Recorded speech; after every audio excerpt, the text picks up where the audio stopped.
Hi class, welcome to another session of Profit and Gains on Business and Profession। आज हम लोग करेंगे साहब सेक्शन 35 AD। आइए साहब समझते हैं। It's basically investment related activities जिसके ऊपर में हम डिडक्शंस ले सकते हैं। आइए साहब शुरू करें।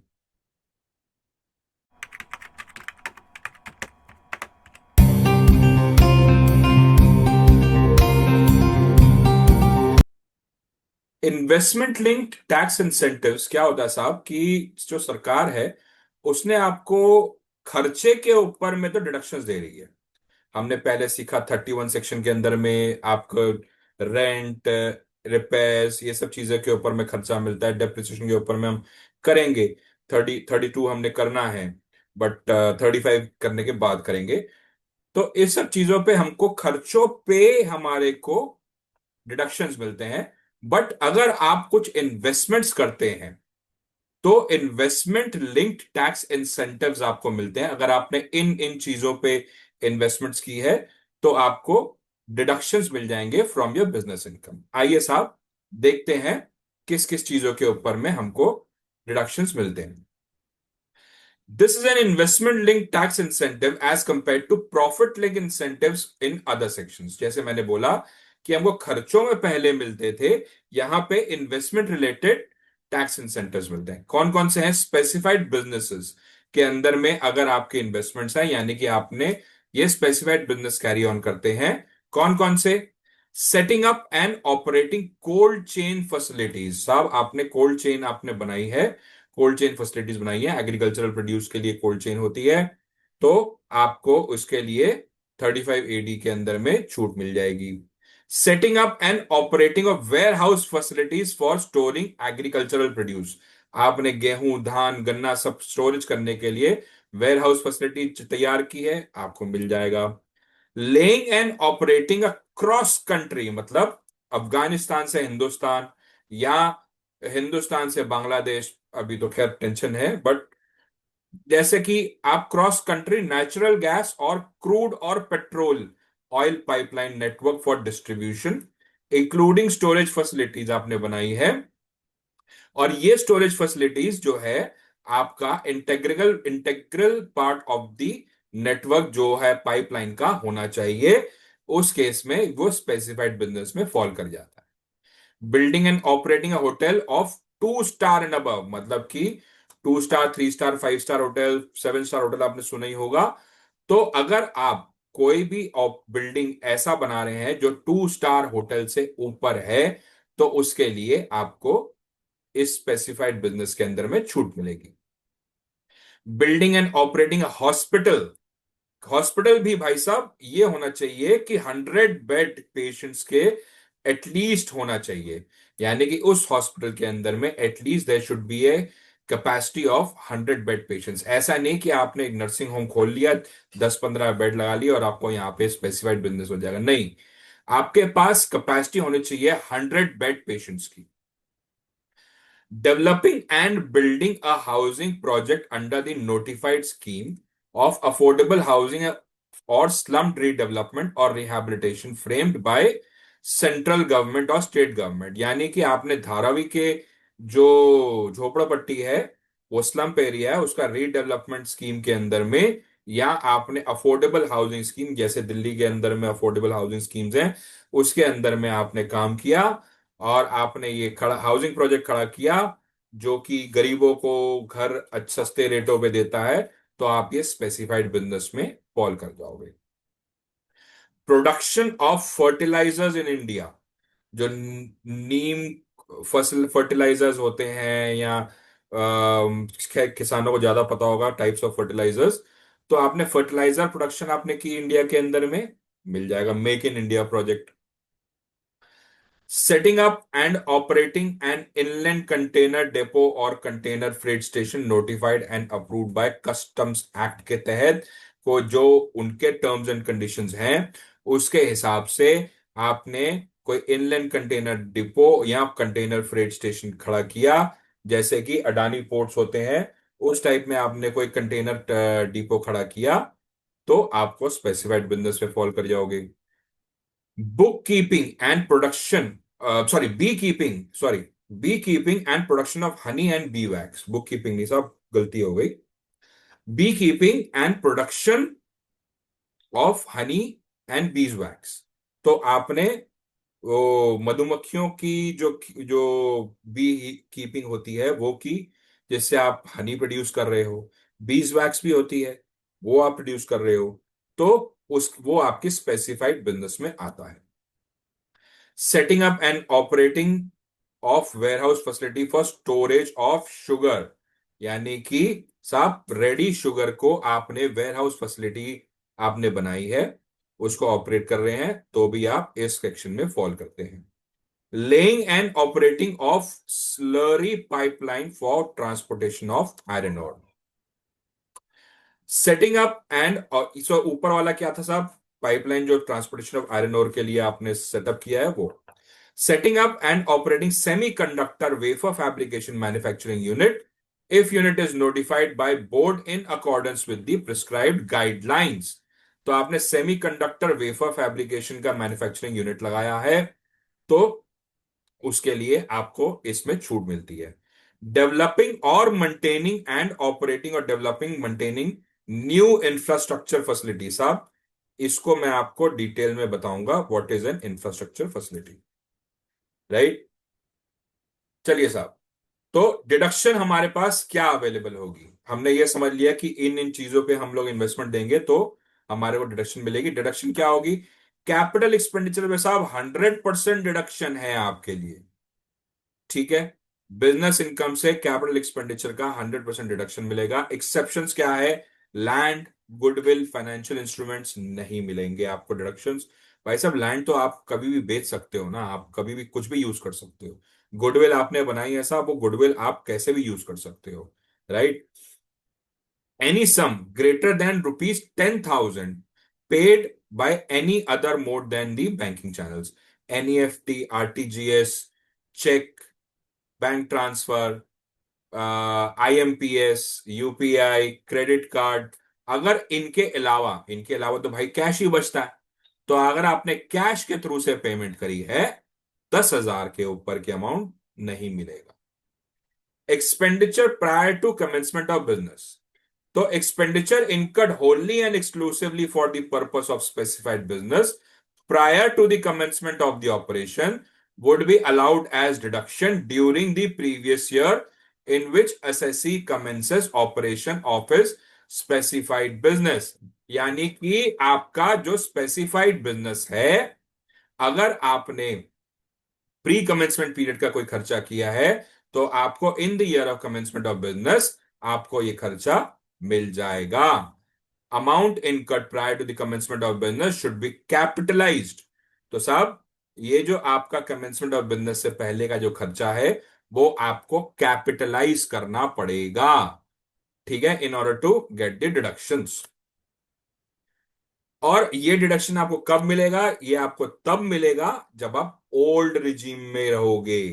तो in case of an individual, HUF, AOP, BOI, association of persons, body of individual, Hindu undivided family, individual, इन चार के लिए अगर आप 35 AD कैरी करते हो, तो उसका डिडक्शन आपको तभी मिलेगा जब आप डिफॉल्ट स्कीम से बाहर रहोगे। कंपनीज को नहीं बोला साहब, ध्यान रखिएगा इसमें। Main conditions for deductions. Main conditions for deductions are as follows.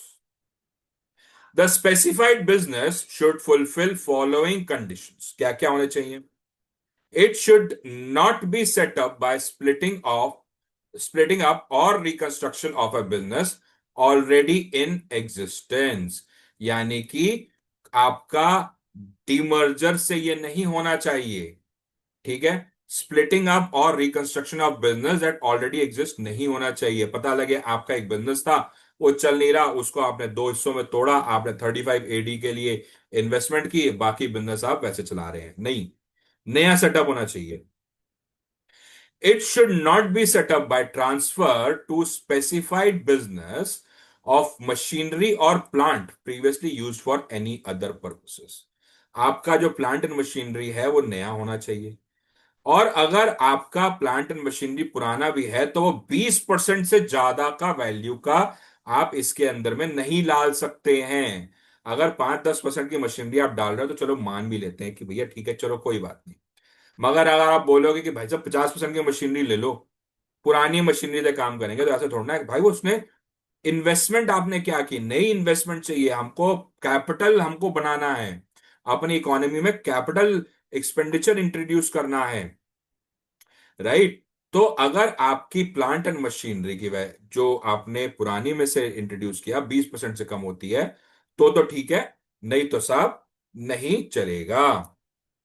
The purpose of this condition, machinery or plant, would not be regarded as previously used if machinery को बाहर से लाया गया, if it has been used outside India by any person other than the SSE। मतलब ऐसा नहीं है कि आपने सिंगापुर का यूनिट की मशीनरी उठा के इंडिया में ले आए, तो तो आपकी जो मशीनरी अगर आप इंपोर्ट भी कर रहे हैं कि साहब यहां पे वो मशीनरी नहीं मिलती, बाहर की नई मशीनरी लेके आऊंगा, बहुत महंगी पड़ेगी, तो सेकेंड हैंड मशीनरी ले आता हूं, सस्ती पड़ेगी, और मैं यहां पे सेटअप कर लेता हूं, आप कर सकते हो।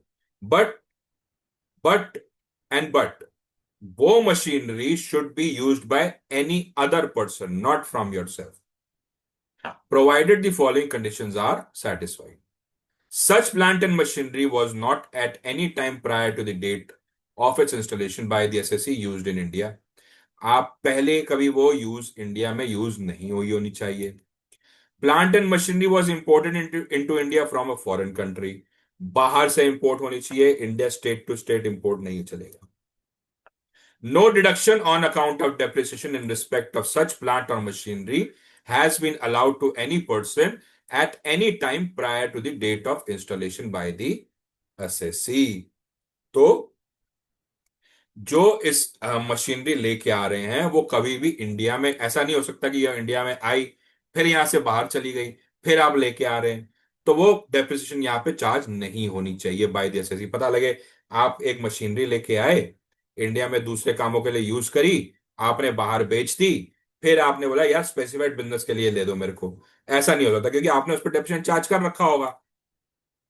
अब रेपरकशन ऑफ डिडक्शंस क्या होंगे? If deduction is claimed under this section, अगर आपने यहां पे डिडक्शन क्लेम कर लिया है, तो no deduction under section 10AA और चैप्टर 6 से under the heading C deductions in respect of certain income is permissible in relation to such specified business for same और एनी अदर असेसमेंट ईयर। मतलब कि अगर आपने 35AD के तहत यहां पे ले लिया डिडक्शन, तो और कोई भी सेक्शन के अंदर में आपको डिडक्शन नहीं मिलेगा। If the specified business is claiming deduction under section 80A, जो कि हम लोग पढ़ेंगे जब से हम लोग चैप्टर 6 पढ़ने जाएंगे, chapter 6 of income tax act, not chapter 6। So claiming deductions of profits under section 80A, then deduction of 35AD will not be allowed।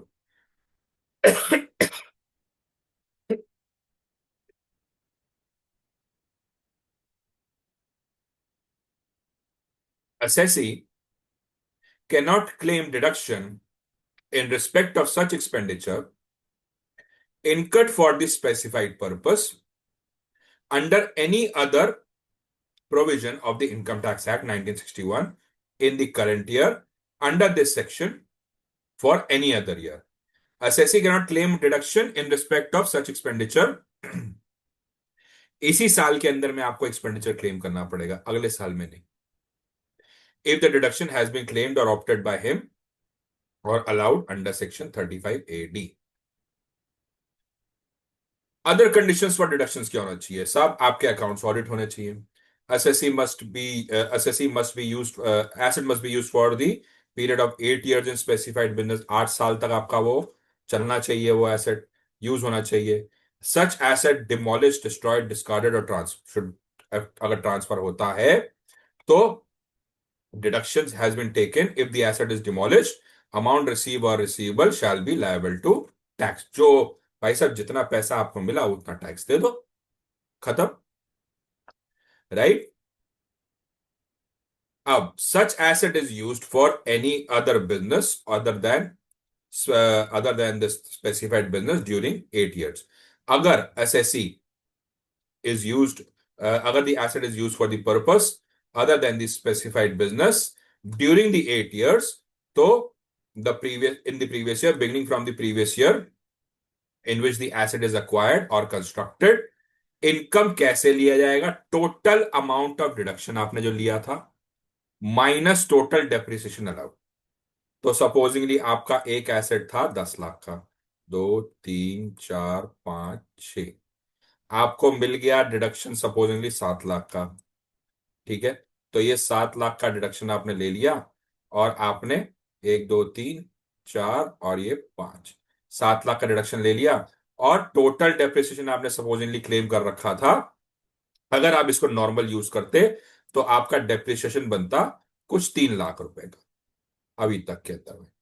तो 7 लाख माइनस 3 लाख, तो 4 लाख जो आपका बनता है वो आपके इनकम में जुड़ जाएगा। ऐसा क्यों? अब साहब हुआ क्या, आपको 7 लाख का डिडक्शन मिला, गवर्नमेंट ने बोला आप 8 साल तक आप काम करेंगे साहब इस मशीनरी के साथ। आपने क्या किया, दूसरे धंधों में डाल दिया। तो गवर्नमेंट बोलती है हम इसको 3580 एसेट ट्रीट ही नहीं करेंगे, हम इसको नॉर्मल एसेट ट्रीट करेंगे। अगर आपने नॉर्मल एसेट यूज किया होता तो हम आपको डेप्रिसिएशन का डिडक्शन देते, तो आप वो डेप्रिसिएशन का डिडक्शन ले लो। अब आप डेप्रिसिएशन का डिडक्शन ले रहे हो तो भाई साहब जो हमने आपको डिडक्शन दिया था वो हमारे को वापस कर दो। तो जो आपने डिडक्शन लिया था वो गवर्नमेंट को वापस कर दिया, और जो अगर आप जो डेप्रिसिएशन क्लेम करते वो आपने ले लिया। सिंपल, आपकी नॉर्मल मशीनरी बन गई और आपको आगे डिडक्शन नहीं मिलेगा। In case it will be presumed that the deduction was never allowed in the first place, it was never allowed in the first place, and the asset is treated as normal asset on which depreciation is allowed. The cost of asset shall be at the written down value of the asset. तो जो income tax act है उसमें method of depreciation is WDV method, right? ठीक है साहब। तो अब इन terminologies को हम थोड़ा सा समझते हैं साहब। हमने पीछे जो पढ़ा है उसके अंदर में एसोसिएटेड पर्संस कौन होते हैं? Associated persons in relation to the SSC are those who participate directly or indirectly through one of their more intermediaries। मतलब मैंने अपना रिप्रेजेंटेटिव मैनेजमेंट में बिठा रखा है इन द मैनेजमेंट और कंट्रोल और कैपिटल ऑफ द SSC। ठीक है, तो मेरा बिजनेस पे कंट्रोल है, आपके कैपिटल पे कंट्रोल है, आपके डिसीजन मेकिंग पे कंट्रोल है। Who holds directly or indirectly shares carrying not less than 26% of the voting power? 26% share मेरे पास if the capital in the capital of the SSC.